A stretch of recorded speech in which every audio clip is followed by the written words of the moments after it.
Hello and welcome to another episode of Mercurial Gems. I'm Vi. I'm Jen. And today we're going to talk about sister planets. So on this channel we have already talked about sister signs. So you have the sister signs Aries and Libra, Taurus and Scorpio, Gemini and Sagittarius, Cancer and Capricorn, Leo and Aquarius, and Virgo and Pisces. Today we're going to talk about the planetary associations with each of these sister signs. Let's kind of play around with the energy of what the balance is asking of us. So for example, Cancer Moon is sister signs to Capricorn, Saturn, and what does that balance look like? But we're going to get deeper into that as we go along. And as we go along today, I will make sure to give you a visual reference of what zodiac sign is associated with what planet we're talking about, so you have that as well. And as always, it's always helpful to pull up your birth chart just so you can use this information and adjust it to just a more personal understanding as we move through. So a few things before we get started. Firstly, this is a very niche topic. I feel like overall, you hear sister signs being talked about all the time, but looking at those in terms of their planets that rule those signs and talking about the dualities of the planets is not really something I see being discussed, but it's something that I like to personally think about. And as aspects are happening in the current sky, we're seeing those affect and impact us. Having some context of the undertones of those planets, I think, can provide even more depth and insight. And so this video is not discussing any of the planets in particular in your birth chart. So even if you have empty segments of houses in your chart as you pull it up, we're really looking for the signs and what house those signs are connected to. And regardless of if you view this through whole sign astrology or Placidus, it still can be really helpful just to see the sign that is the majority of the house or the whole houses, so you can understand the planetary energies that we are going to discuss. So we'll actually start with the sun, which is going to be wherever you have Leo in your chart. So that area of Leo is where we are going to have a brighter energy because of the sun's influence. It's going to be a place that we can feel like some pretty strong like self-conviction. It can also be a place where we have a lot more creativity, a lot more sense of expression, and something we kind of like to bring playful elements into. As with any of the sister signs, the duality, so the opposite sign to Leo is Aquarius, which is where we find the influence of Uranus as a planet. This is going to be where we naturally rebel, where we have a little bit more of our weirdo, more unconventional, like there are no rules sense of self, like being able to break out of boxes and ultimately hold that free-spirited energy. And so when you look at the duality between Leo and Aquarius, depending on the houses that you have that in, I feel like the two extremes of those is if we get so self and ego oriented and we so hold tightly to that ego identity, that Leo area, and we get really, really stuck here, we end up boxing ourselves in. Part of that opposite energy of Uranus that helps us like break out of things is going to be change and exploration and trying on new identity and sense of self. And so if you get stuck in that Leo area of your chart, depending on the house themes, maybe try to bring in some of that Uranus energy. And on the opposite side of that too, where we have Aquarius, Uranus is where we can often like really shift and hold like you don't know me energy and like constantly be trying to rebel against the stereotypes given to us within that area of our life. It can lead to so much unexpected change. And if that is the case where you're constantly feeling like I don't want to be pinned down and you're like really almost catastrophically restarting your life, you're missing some of that sun energy of bringing in some of that playful, like creative hold on some of your ideas. You're being willing to like show that you really love something. You're not being boxed in by the fact that someone's noticing something about you, or maybe, yeah, you have other people that are witnessing something, and being able to hold that, like, you're allowed to deeply love something and not have it be like a trap, or something that needs to shift and change. And so, yeah, thinking of this, I can give like a little line from my own chart just for some context. We have all of the themes of the different houses and other videos that we can link down below if you don't know the houses that well. But for myself, Leo is in the 12th house for me. This is where I really crave like going into my own world portal, kind of like going into my own headspace. I feel like I can like disconnect and drift off, and I can get so into that way that I don't actually embrace the opposite of my 6th house, which my 6th house is being able to be of service to other people, to keep changing the way that I'm responding to being able to help people, and finding like that balance of letting that shift and change while I'm also taking care of that like alone time, and sometimes need to go into my own imaginary world, and making sure that I don't get stuck in either of the extremes. Yeah, I would like to tack on while you're talking. I'm like really digesting what you're saying. So for me, my Leo is my 9th house, which is like really tied to higher education, that teacher archetype. It's also like deep spiritual, cultural wisdom. And then for me, Aquarius would be my 3rd house, which is a lot to do with communication. Also, siblings can be in this house. And for me, I really do have a little bit of an ego pride point to like what I do know, and like constantly reading and educating myself and like deepening my knowledge as to like the most culturally appropriate ways of doing things without cultural appropriation. And then on the flip side of that, having the 3rd house, specifically speaking to that Uranus rebellion, like I really struggle with the fact of like how I communicate, and like my words not landing the way I'm intending them to land, and then when they don't land right, I'm like, no, you don't know me, you said it yourself. I'm like, no, like that's not it at all, you can't pin me down.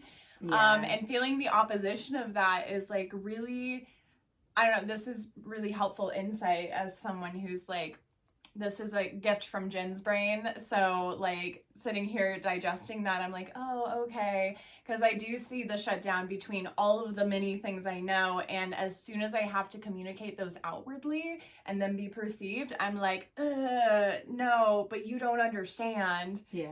Mm-hmm. And Aquarius likes to be a little bit more detached from it versus like the ego, like more power trip that can come from passion. That Leo area. Yeah. It's passion. Yeah. For anyone, Yeah. is like another positive way of saying that. It's just like I get so passionate about the things that I know that if I'm not going to say I'm right, like I should probably just keep it to myself.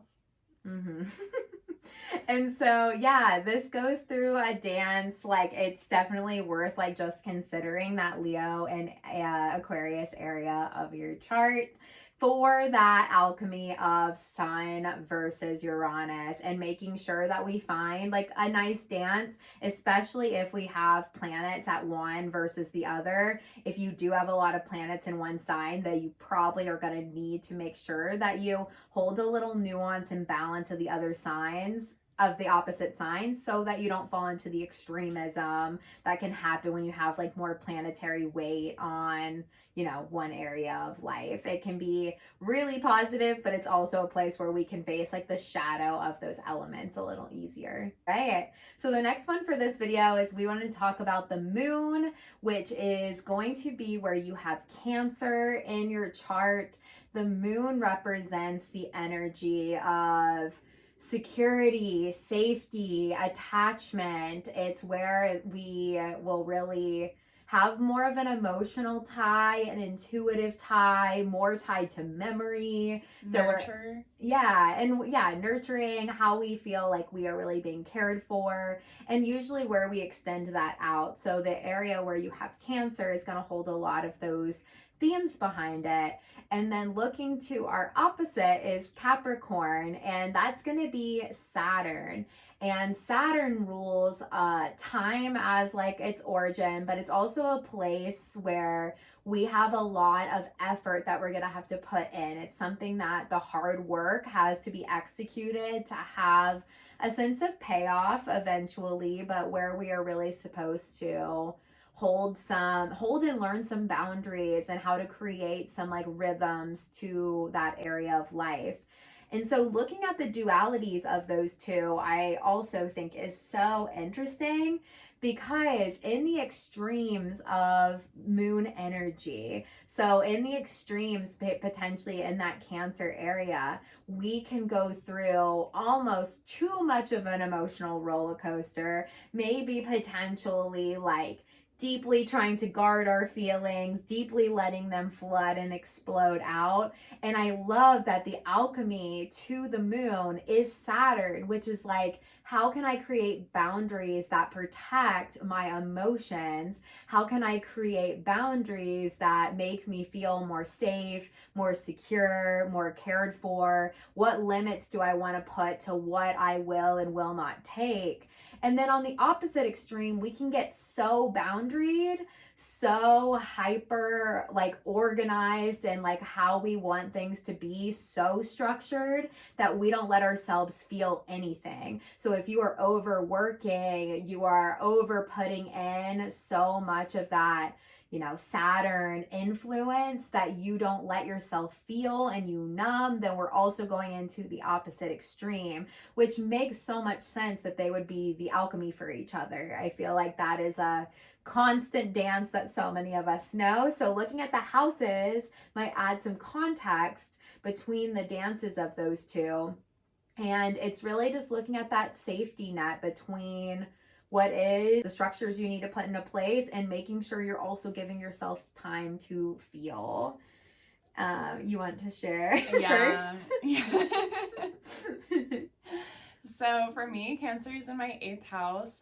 It can be tied to intimacy, death, rebirth, transformation, merging energies. And like really, for me, the first thing that sticks out is the death part, and how an undertone to a lot of my spiritual work. It's not something that I directly advertise, but it always just comes around naturally, is I hold people and their emotions of grief so often. And it's not something that like, again, I call forth. It just happens to me. I've had people that I haven't spoken to for years like send me Instagram messages out of the blue one day and being like, well, my grandpa died. And I'm like, I hold them in it, but in the back of my mind, I'm like, this is so wild that you thought, who I should message? Vi. And then on the opposite side of that, where there's like all this structure, Capricorn energy is in my 2nd house, which I just always attribute to like the money house, like how you make money house. And for me, I'm so deeply disconnected from this house,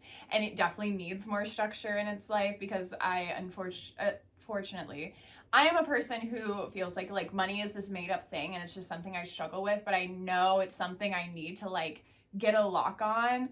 And my Capricorn just struggles really hard, or like it being a Capricorn house, I feel like it should be really easy for me to lock in and make money, and it's just not a thing. But in the case of the two, I'd actually much rather Cancerian energy and having to hold people in their emotions and their grief than doing anything with that 2nd house. If I could just delete the 2nd house, it'd be really helpful. Okay, so it sounds like this is a perfect message for you, that we can get so emotionally flooded in the darkness of other people's stuff that we don't develop our own sense of self and structure that we need. And so that could be an area that Vi could work on, pulling some Capricorn boundaries, which they honestly do, of self-care, self-love, being able to pull in some self-value, and also know when they need to like hold strong and do something for themselves and not overly rely on on circumstances outside of themselves. When you say it like that, I have definitely developed better boundaries, but like could be better than that. Mm-hmm. What about you, Jen? Yeah. So, just thinking in terms, mine is the dance between the 11th house and the 5th house. So the 11th house is where I have Cancer. This balance between the moon and Saturn, I used to get so codependent with my friendships. I just love to be in my friends' worlds and like fully in their drama to the point where I didn't build anything for myself. I didn't really do anything with any of my creative impulses. I definitely didn't carve out space to make sure I honored the things that I love separate to what my people did love and care about.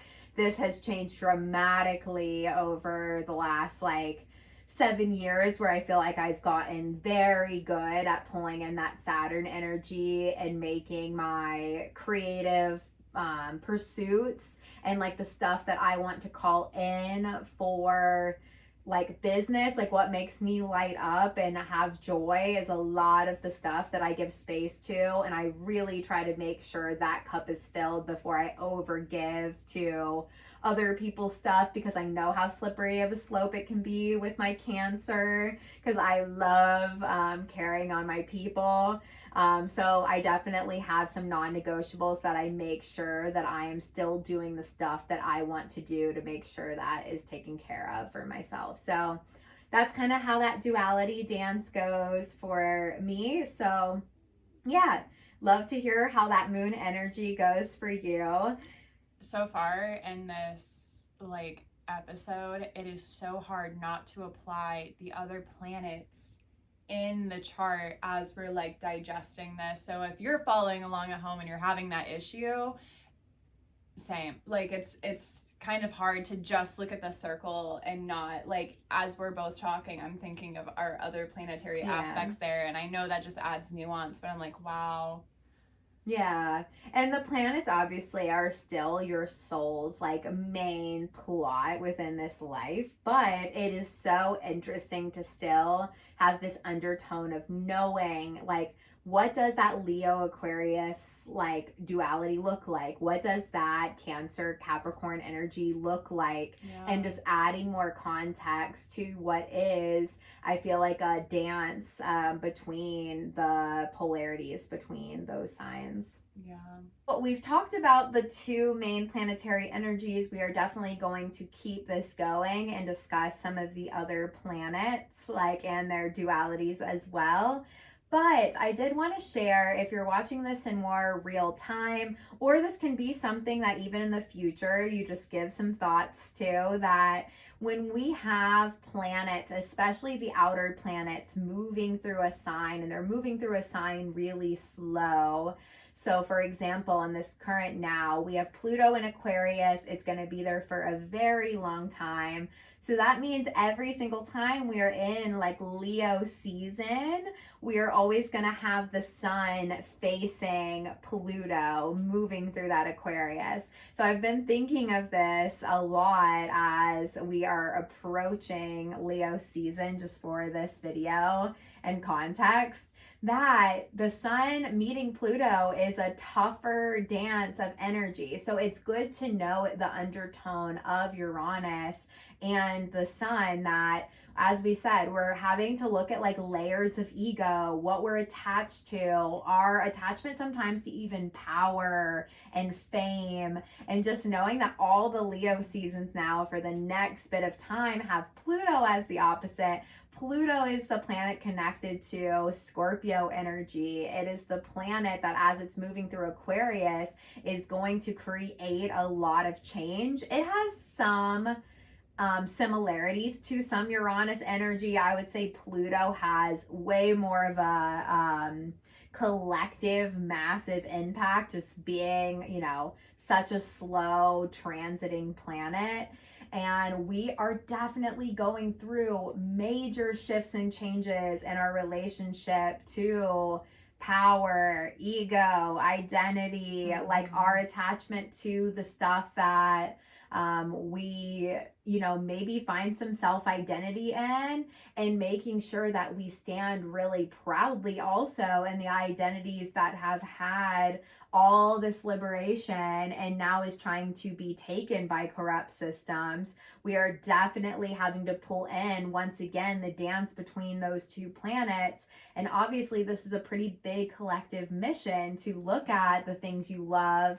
Make sure you're being really loud about the things that you love and want to see happen. And also, maybe on the other extreme, looking at maybe the things that you've identified with that maybe are not actually serving the greater collective change and good, and the more Aquarian side of like, we need like to rebel and like revolt and like change some of these things and let there be some upheaval so that we all can have that free spirited energy. So maybe we do let go of self a little bit and lean into a little bit more of that, Uranus, Aquarian energy, especially as Pluto is riding that section of the sky. Based on the two we've discussed, that's like the big one really happening right now. And we're also about to go into the eclipse season, which in this current now is about to be all about Leo versus Aquarius as the nodes change signs.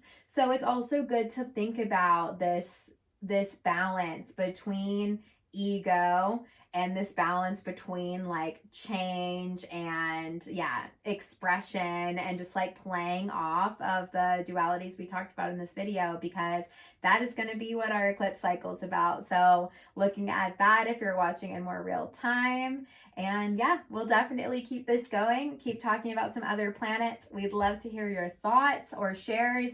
And if you're confused about where this lands for you, you can always comment and we would love to help you answer that. We also offer readings. You can see that linked below, and we will see you in the next episode. Bye.